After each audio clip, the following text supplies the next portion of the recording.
Fala, rapaziada, espero que todos bem. A gente vai falando aqui da Escola de Chicago, beleza? E aí, a Escola de Chicago também é uma escola muito marcante na sociologia americana. Então, é um pensamento bem contundente, bem interessante, bem específico, que tem um objetivo concreto, tá?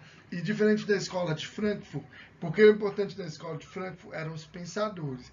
Então, eles estavam lá na Alemanha, foram perseguidos pelo nazismo, fugiram ou foram recebidos, né, pelos Estados Unidos, montaram a universidade, a escola na Universidade de Colômbia, né, que é em Nova York, viveram lá durante um bom tempo, né, durante até acabar a guerra, e aí em 1956, se não me engano, eles voltam para a Alemanha, os que estavam, né, vivos e tal, e aí eles vão para viver na Alemanha e vão ficar, inclusive, autores que tem um autor que está até hoje, né, ainda se manifestando. Então, quer dizer, é uma escola que durou bastante tempo e manteve a escola de Frankfurt. Agora, a escola de Chicago tem uma característica interessante. A escola de Chicago é a cidade de Chicago. Então, vamos lá. Ó, a escola de Chicago ela vai ter um aspecto fundamental aqui para você entender. A Universidade de Chicago e a ideia das mudanças. Então, em 1892, essa questão das mudanças que acontecem na cidade. A cidade era uma aldeia em 1830 e tinha 350 habitantes. Em 50 anos vai ter 3 milhões de habitantes.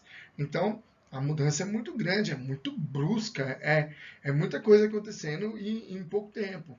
Então, transformações que vão adiantar essas mudanças no século XIX. A ideia da industrialização, a ideia do trem, né, ali hoje é um grande centro de distribuição férreo, lá na cidade de Chicago. Né? Você tem a urbanização, que foi um processo muito acelerado, muito rápido, né? Conquistando um pedaço da cidade, já desenvolvendo, e as migrações internas e internacionais. Os indivíduos que vêm de outros países e os indivíduos que vêm de dentro dos próprios Estados Unidos, tá? E de etnias diferentes, muito variadas.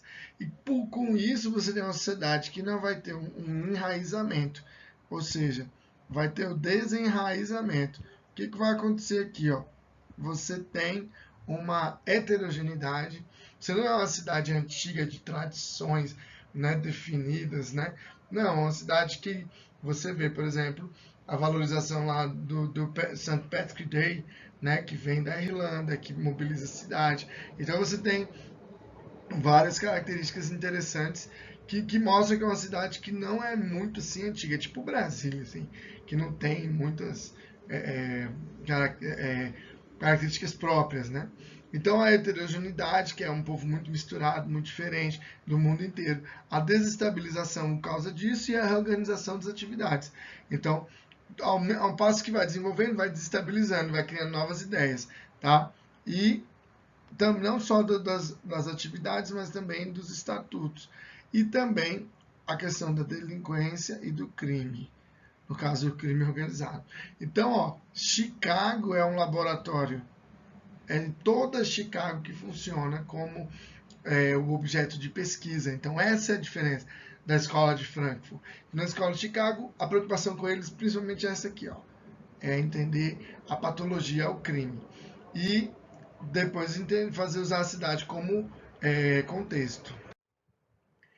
Então, a escola de Chicago, a Universidade de Chicago, a partir de 1910, tá? Principais nomes aqui, George E. Mead, John Dewey, que também é muito importante na filosofia, o Robert Park, tá? São os principais autores aí, entre esses daí, entre outros. Ah, você vai dizer para mim, professor, você quer me enganar, pô, eu conheço essa imagem aí, essa imagem não é de Chicago. Não, essa imagem não é de Chicago, se não me falha a memória, é a construção daquele prédio lá em Nova York, naquele que bala, o Empire State, né? Mas, o que acontece? É o Rockefeller Center, não sei, mas mostra a característica da vida urbana dos caras aí, ó, comendo no alto da torre, fumando aqui, relaxando, né, fazendo ali sem nenhum aparato de segurança, sem rede, sem nada. Então, é a vida das pessoas na cidade.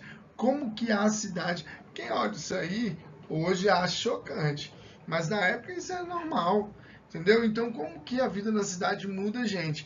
Então, o pioneirismo na sociologia urbana. Os estudos se referem aos problemas de imigração, ao problema da relação dos imigrantes, à integração dos imigrantes com a sociedade americana, aí, ó, de novo, a delinquência, criminalidade, tá? Desemprego, e aí vai. Então, eu gostaria que você entendesse isso. Essa característica da escola de Chicago que vai analisar esses pensadores em relação a essa vida urbana. Então, a escola de Chicago traz a pesquisa qualitativa. Qualitativa, então, qualidade, né? Então, o interacionismo simbólico. Então, a ideia de que o indivíduo interpreta ou é um intérprete do mundo que o cerca, dos símbolos. E, consequentemente, desenvolve métodos de pesquisa que vão valorizar o ponto de vista do indivíduo. O propósito desse método, então, é compreender as significações que os indivíduos põem em prática no seu mundo social. Então, a interação dos símbolos que eles estão. Então, por exemplo, a ideia, por exemplo, que você imagina uma hierarquia social, um chefe. Um chefe tem um peso muito grande, né? Mesmo fora do ambiente de trabalho. Entende isso? Então, é uma simbologia criada pelos indivíduos que são pesquisados ali. Né? Então, tem vários outros valores. A mulher no mercado do trabalho. Você também tem uma contribuição muito grande que extrapola o trabalho, né?